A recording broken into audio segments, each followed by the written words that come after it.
Welcome back माय channel. तुम्हाला सुद्धा अस्सल गावरान पद्धतीने मोड आलेल्या मटकीची भाजी बनवायची आहे का? मग हा व्हिडिओ तुमच्यासाठी। व्हिडिओ शेवटपर्यंत नक्की बघा आणि तुम्ही जर आपल्या चॅनलला अजूनही सबस्क्राइब केलेलं नसेल तर सबस्क्राइब नक्की करून घ्या। हे गावरान मठ आहेत, ह्या मठाला ना मी घरीच मोड आणून घेतलेले आहे आणि छान असे ना याला मोड पण आलेले आहेत।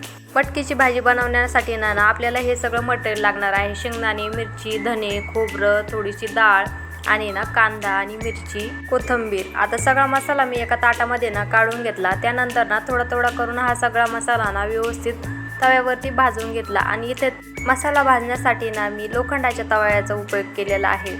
आणि मसाला भाजून होतच आला होता, मग लगेच ना पितळाची कढई ठेवून घेतली आणि त्यामध्ये ना ही मटकी 4-5 पाण्याने ना स्वच्छ धुवून घेतली।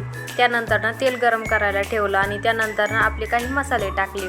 लाल तिखट, कांदा लसूण मसाला आणि थोडंसं ना काळं तिखट हे सगळं टाकलं आणि त्यानंतर ना थोडासा कढीपत्ता पण टाकला। आता ते सगळं तळू दिलं, तोपर्यंत लगेच ना आपली धुवून घेतलेली मटकी पण ना त्यामध्ये टाकून दिली आणि छान अशी ना 1-5 मिनिटं ना परतू दिली।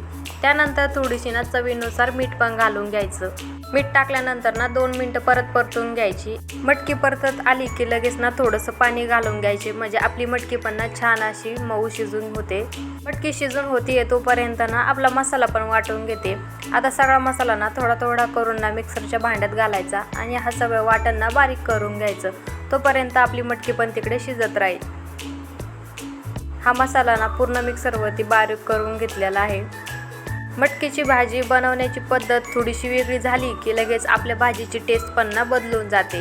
आणि मटकी ही अशी आहे ना, तुम्ही तिला कसंही बनवा, खायला मात्र ही एकच नंबर लागते। आपली मटकी पण ना इकडे छान अशी शिजत आलेली होती आणि मसाला पण लगेच वाटून झाला। थोडा थोडा करून ना लगेच तो आपल्या मटकीमध्ये घालून घ्यायचा आणि मिक्स करून घ्यायचा।